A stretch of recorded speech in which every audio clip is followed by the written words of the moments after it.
Right, like mentioned in the previous video, this air intake is probably full of stuff, deposits from diesel fumes and oil that have mixed together. So I'm going to be taking this off so that I can clean the inside of it. So it's held on by 8, I think, 13mm bolts, and I'll show you the outcome. I'll show you the inside of that if I can. If it's not too dirty, I'll probably leave it. If it's really dirty, I'll probably give it a scrape out and soak it in petrol. So, there goes.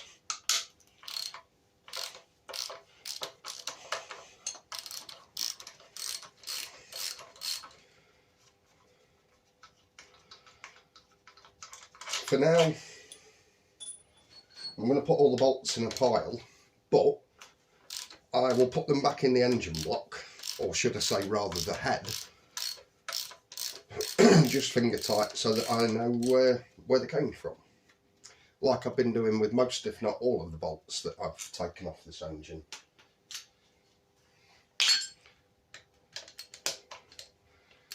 To take it off, I don't think it matters which bolt. Blimey, that was tight. I don't think it matters which bolt you take off in which order. To put it back on, what I usually do is I usually work from the middle and work my way out.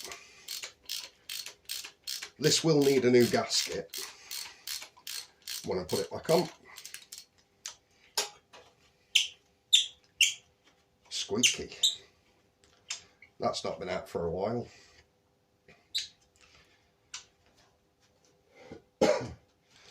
So these air intakes very rarely get taken off engines, if ever. That one's quite tight as well.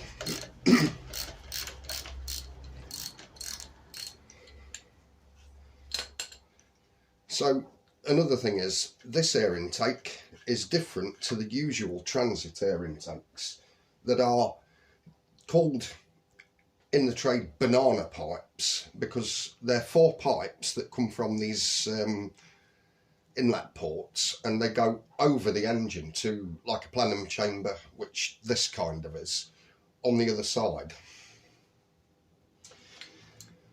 And as I mentioned before, I don't know why Ford keeps changing the air intake system, but they do. I don't know whether this one's turbo specific. Sorry for the squeaking and groaning noises coming from the bolts. They are old and they've been in there for a while. The reason I'm doing this is I want this engine to perform as well as it possibly can while it's in that generator case. I want it to be reliable as well, so I don't want this engine letting me down like the Chinese one keeps doing. Also, something different with transit van engines, certainly the Mark V, which is different to most diesel engines that people know of. These transit van engines were never fitted with glow plugs, which is the little amber light that comes on when you turn the key to you know, the second position of the ignition switch. Now, in extreme cold weather climates, you know, places that have really extreme cold weather, Alaska, Siberia, that sort of place, these engines were fitted with something called a flame plug rather than glow plugs, and that would go there. That big bolt would come out, and from what I can understand about the flame plug system, there is a chamber that fills up with diesel that's mounted somewhere here. Obviously the fuel pump would sit here, so it would take a feed from the fuel pump to get its diesel, and it would be a little pot of diesel. It would then heat that diesel up and inject it into the intake manifold to warm the intake air coming in, which obviously when you crank the engine would heat the rest of the engine. But the difference between that and glow plugs, this system just heats the intake air, and then it relies on that intake air being ingested into the engine to warm the block. Whereas glow plugs, they would go in down here near the core plugs. I don't know whether you can see that, but they'd go lower in the block, you know, and they'd actually warm the cylinders, or at least the block. Let's see if I can get this bolt on with that. That's water pipe. This is getting loose.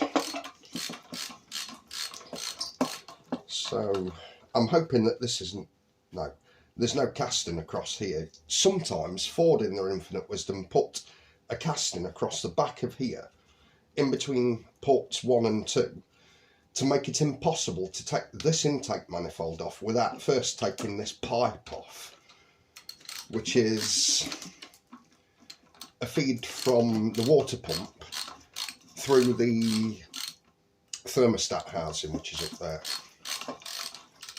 I don't know whether it's a return or a feed, that I don't know. But this one seems to be able to be fished through, if I can get the angle right, because there's a clip there, and it's a bit fiddly, but it will eventually come off.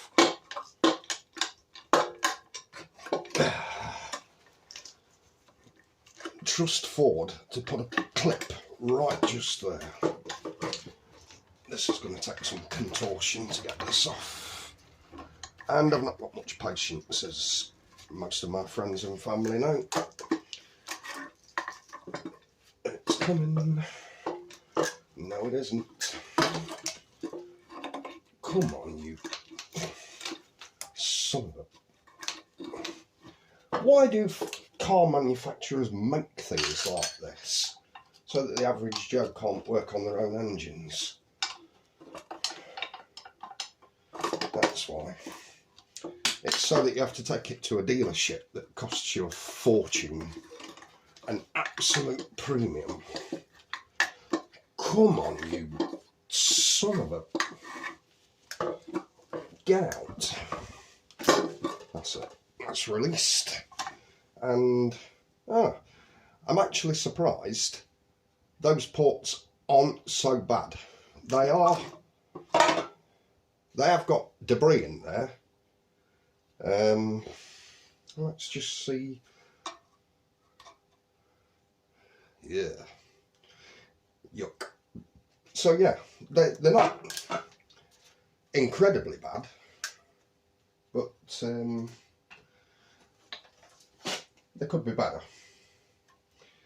See, I don't like the fact that diesel soot can go straight into the intake ports and all down these pipes and coat everything with oil and diesel soot, and that makes the engine harder to breathe.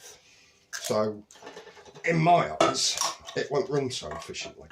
There's all the diesel injection pipes, and we'll put them to one side, keep them safe.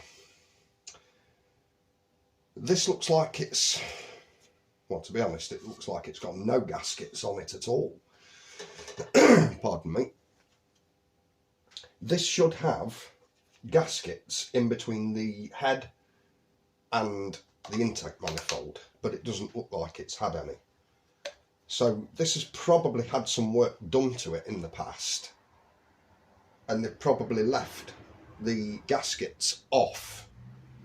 Now, I don't understand why people do that, because these gaskets are cheap enough to buy. Some gaskets, oh hang on, no, I'm wrong.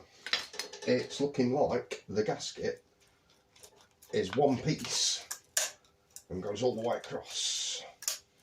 I can destroy this, it doesn't matter. It's like I say, they're cheap enough to buy, these gaskets are. yeah, so some of these gaskets are one piece and they've got bands between them, like this has. Some of them are individual, which is a more of a pain, because you then have to line all these individual, if you can imagine, if there isn't a band between these two, you've got to line these two up while you're putting one complete intake on, and they're a bit of a pain. But yeah, that's the intake manifold gasket. That's the intake manifold. That can go in the scrap pile because we will get a new one. And then I can clean all these faces up, ready to put the gasket and the intake manifold back on. I will give this a quick soak because it has got a significant amount of debris inside there. And it's always nice to have a nice clean everything, you might say. Everything's better when it's nice and clean. I'll get all this dust out of the head as well so that the valves don't get worn as much or as quick, or it doesn't ingest it into the engine and do any damage. Okay. I won't bore you with the details, but I will split this pipe from this casting so that I can look down inside the main part of this intake manifold. And while it's on the bench as well, I'll take that butterfly valve out. So, yeah. Thank you for watching.